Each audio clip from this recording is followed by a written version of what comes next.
know something, Granny? I feel sorry for Mr. Drysdale. Well, that poor man might as well be single with his wife gone all the time. He's a lost soul, Jed.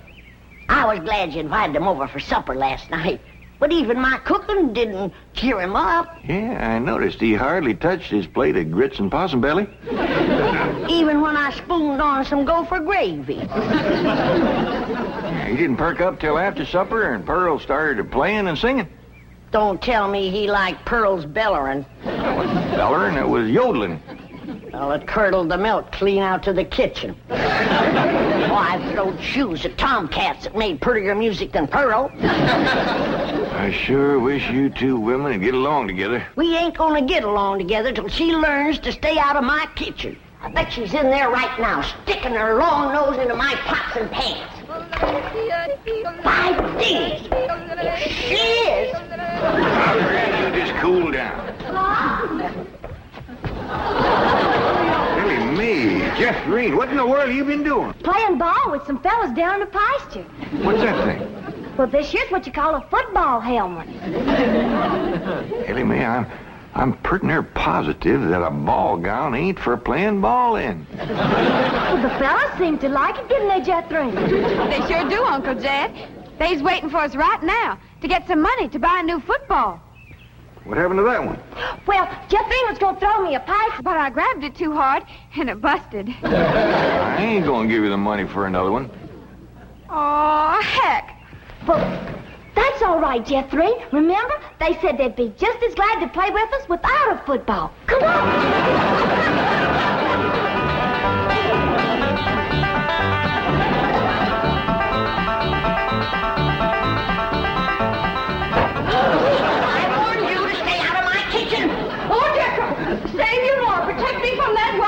Hold her, Jethro, so I can tackle her. Granny, a thing like that could smart.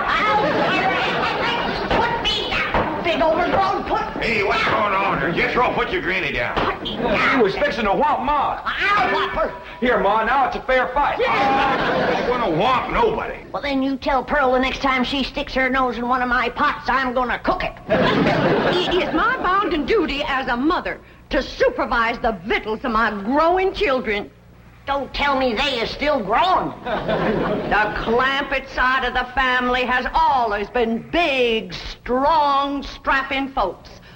It's your family that brought in the runts. Who you calling a runt? I think she meant you, Granny. He's about as helpful as a high wind in a prairie fire. Come on, Pearl, you and me's gonna have a talk. Jethro, you stay here and help your granny cool down. Okay, Uncle Jed.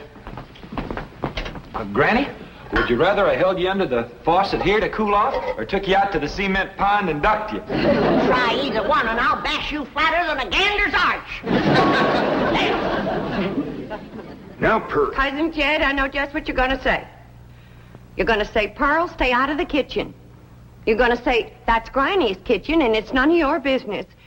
You're going to say, stay in your room where you belong. That's what you're going to say, ain't it?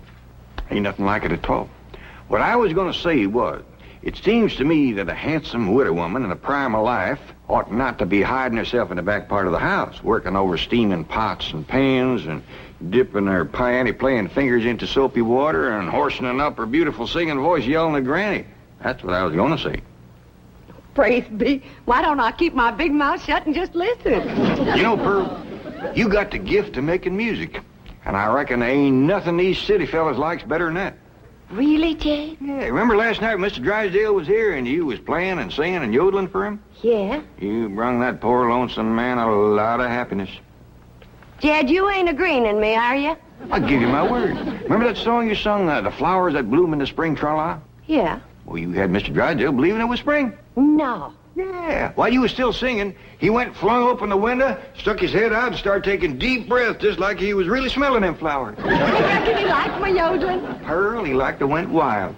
I reckon them city fellas don't get a chance to hear much yodeling. 'Cause when you throwed your head back and cut loose, it really grabbed a hold of him. It did? He gripped the arms of his chair till his knuckles turned white. Then he commenced to rocking back and forth and moaning like he's under some kind of a spell. And his eyes commenced to circling in his head, and real tears run down his cheeks. Before you got done, he was limp as a dish rag. I had to help him to the door. Uncle Jed, I can't seem to do nothing to cool Granny off. Ain't no need to, Jethro. Your pretty, young, piano-playing Ma has decided not to hide herself away out in the kitchen.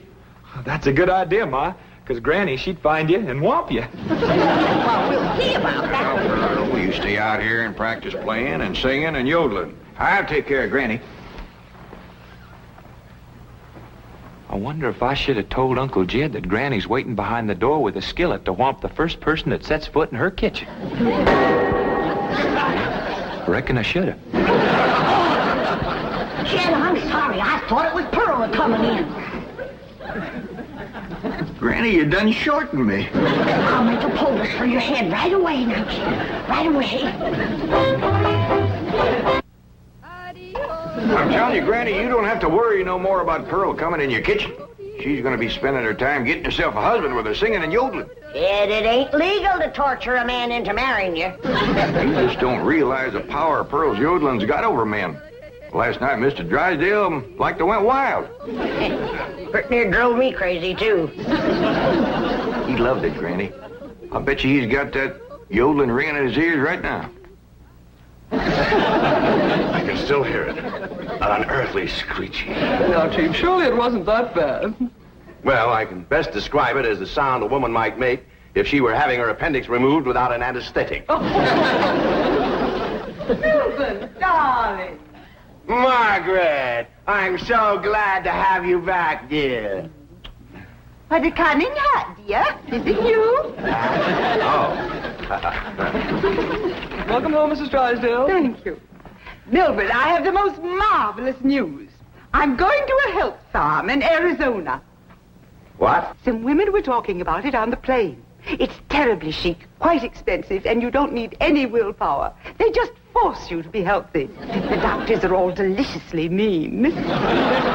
But, Margaret, you are healthy. Every doctor in the United States says you're healthy. But, dear, this is different. They reduce you as well. Margaret, if you want to lose weight, just stay home and we'll have dinner at the Clampetts every night.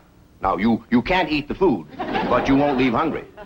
Because Cousin Pearl will yodel your appetite away. But, Milburn, it's so fashionable to go to a health farm. Oh, Margaret, please stay home and run the place for a while. You have plenty of servants. Yes, but we have no one to manage the place. And with both of us away most of the time, the servants are asleep on the job. Well, just hire a good, efficient housekeeper. Oh, yes, just try and find one. Oh, Margaret, please stay home. All right.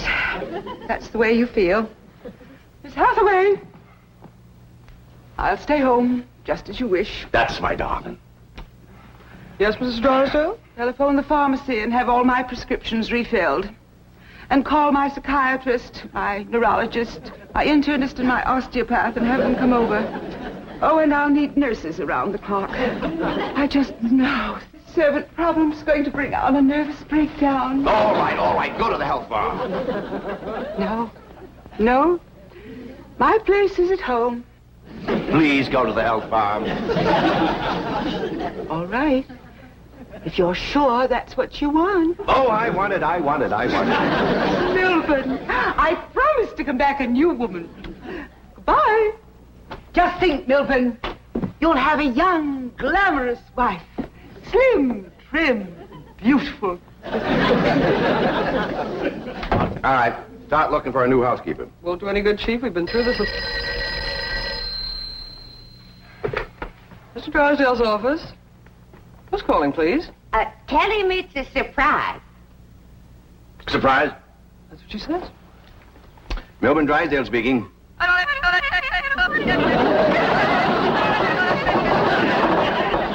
What in the world is that? That is Pearl Bodine yodeling. Now, when she comes up for air, tell her I was drafted. Chief, she might be the answer to your housekeeping problem. What? Be nice to her. I'll explain. Hello? Hello? Hello, Mrs. Bodine. How nice to hear your voice again. You saying? Mr. Clampett says that Pearl is such an industrious housekeeper that Granny is jealous. She might take over your house and hers and solve both your problems. What about that yodeling? I won't be there. And I defy any servants to sleep on the job with Pearl around. Hello? Hello, Mrs. Bodine. I wonder if I might come over and talk to you for a while. What, talk to me? Well, what about? Well, I think you may be just the woman I've been looking for. Yeah. To take over the running of my house? Well, yes. Come right ahead. Can we say 3 o'clock? Let's say 2. Goodbye.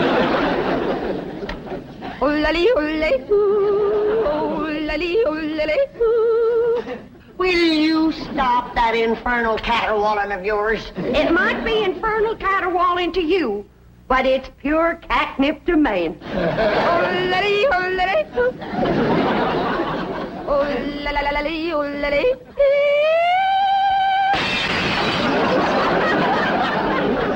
Now, looky there.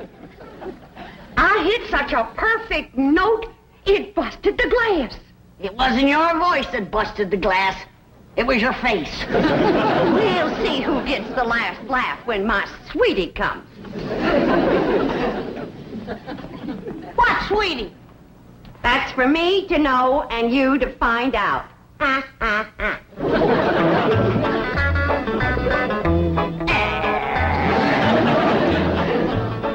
Sure is nice of you to share your soap with Miss Drysdale. Well, with my lye soap, she'll be happy to stay home and do her housework. Granny, most powerful batch of soap that you ever made. Just a breeze blowing the back on me on the way over here has got me crying. I make a big soap to do a big job.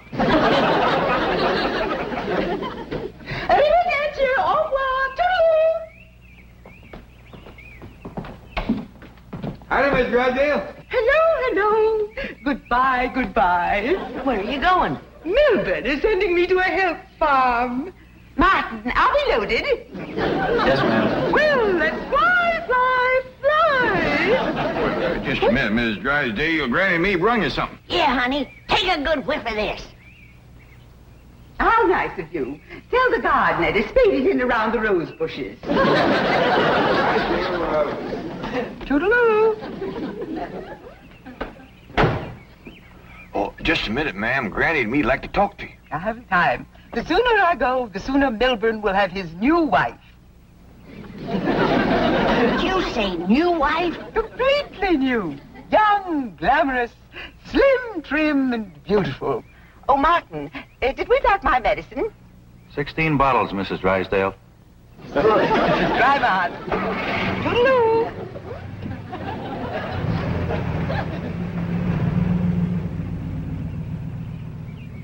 How could a woman be so cheerful about her husband getting a younger wife? You heard her. She's loaded. Yeah, both of them. Sued to the gills. Who do you reckon is the woman that busted him up? Hard to tell, Granny. There's so many young, beautiful women out here. Yeah, probably one of them glamorous movie stars.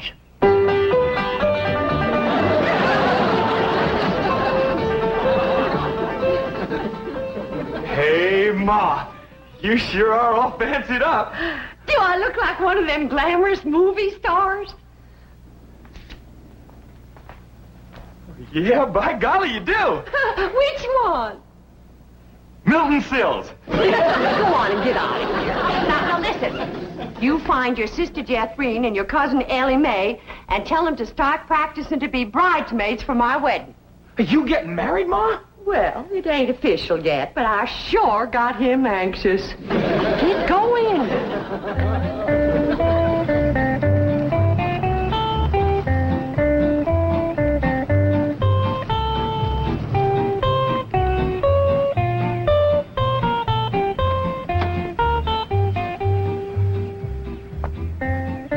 Pick me up in about 15 minutes.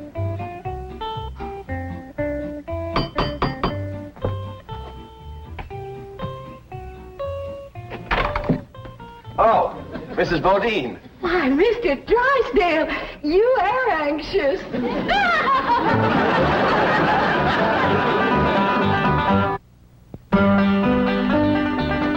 I'd have had a little more notice, I'd have baked your sweet potato pie. It's one of my specials. Oh. Won't you sit down? Thank you. Here, I'll take your hat.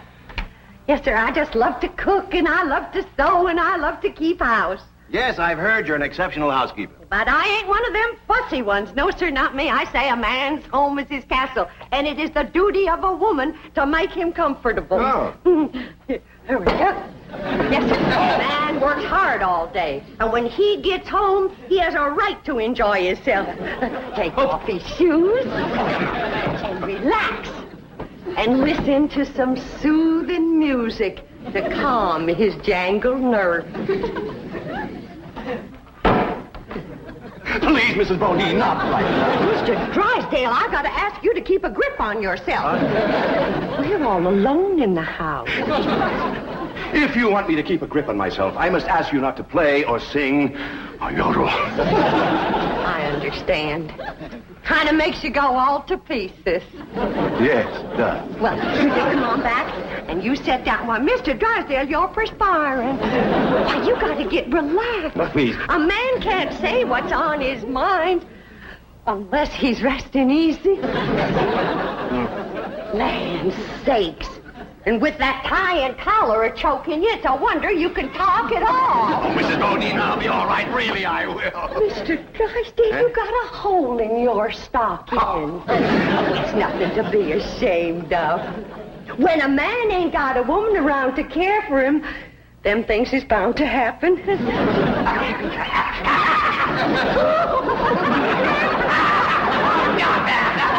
I declare, Mr. Drysdale, you're ticklish. Now, look, I'm gonna let you sit easy, and I'm gonna darn that up before you know it. Oh, Mrs. Bodine, no, really, I can manage. No, I ain't taking orders yet. No, please, give me back my sock. Now, give me my I know sock. how to handle you.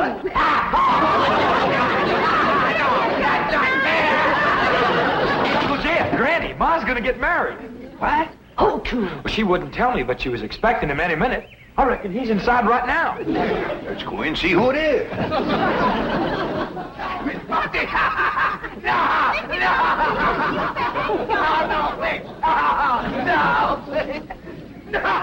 Mr. Buffy! Mr. Drysdale. I reckon Pearl is a young, beautiful woman that busted up his marriage. What? It's been her singing and yodeling that drove him to it. Mr. Drysdale. Mr. Clappett, it was just, your cousin and I were... Oh, no, we weren't. Jethro, leave the room. Leave the house. Did you have to come back right now? We was just going great. Pearl, what's the matter with you? Man crazy, always was. Mr. Drysdale, get yourself decent. I'll be back to talk to you.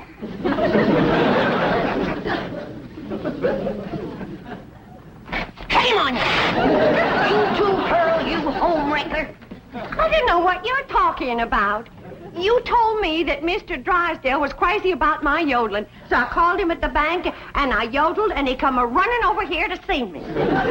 You done yodeled your way twixt Mr. Drysdale and his wife? Wife, I didn't know he had a wife. Well, he has. The sweetest, kindest, nicest, drunkenest woman you ever saw. You done sent her to the farm. Put her out to pasture so he can marry you. You seen her leave. Oh, she knows about you, Pearl. Said her husband was going to get a new wife. Young, glamorous, slim, beautiful. Jed, that can't be Pearl. You're forgetting what a powerful spell her voice throws on a man. Now, Pearl, I'm going back in there and try to talk some sense to Mr. Drysdale. Whatever you do, don't yodel.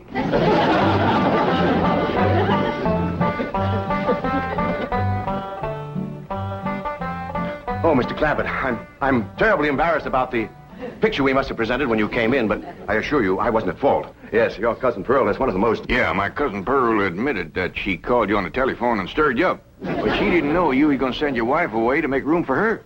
Oh, but I didn't. In the first place, my wife is never home. Second place, if she does come home, there's still plenty of room for both of them. Mr. Drysdale, I hear tell that you folks out here behaves might different than we's used to. I know you're carrying a heavy load on account of your wife.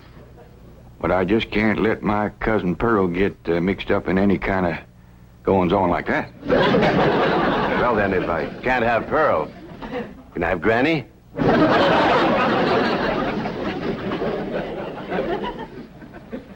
Lord love you, you're a desperate man. What are they saying? How can I hear when you keep pestering me? Oh! Jed told you not to yodel. I was screaming. Tell the difference. What in the world happened to you? We was playing football with some boys. Yeah, and they sure was dumb. Jethrine was a-toting the ball, and they kept a-tackling me. Go get cleaned up, both of you. But Jethro says you want us to be bridesmaids at your wedding. Yeah, who you marrying, Aunt Pearl? What's his name, Ma? Puddin' and tame. Ask me again and I'll tell you the same. Now, get upstairs. That's a funny name, Puddin' and Tame. Oh, Ma don't care. She once said she'd marry Humpty Dumpty. Well, I like Jethrine Tame better than Jethrine Dumpty. Yeah, go back. That poor man in there is so sick of his drinking wife, he is wanting to marry either one of you two. Last one in is an old maid. Ready? We's trying to save the marriage, not bust it up, and I think I got an idea that'll do it. Now, I want you two to wait in the kitchen, and when I bring Mr. Drysdale in, I want the two of you. Yes, sir, Mr. Drysdale. Both them fine, hard-working, good-cooking, housekeeping women is in the kitchen there. All you have to do is go in there and take your pick. Oh, this is marvelous of you. Nobody knows. Oh, no. And they took the pledge.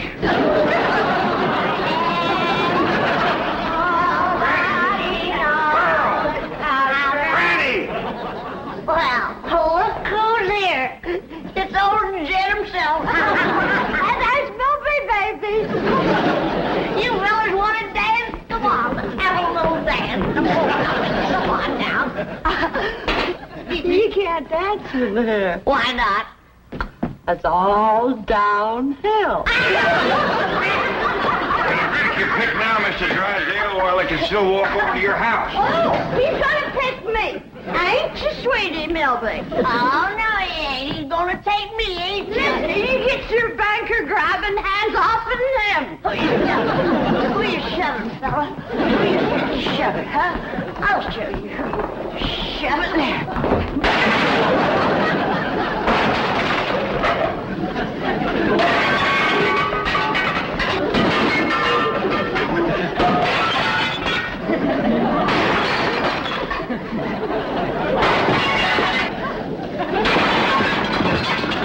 How about taking both of them, Mr. Drysdale? No, thanks.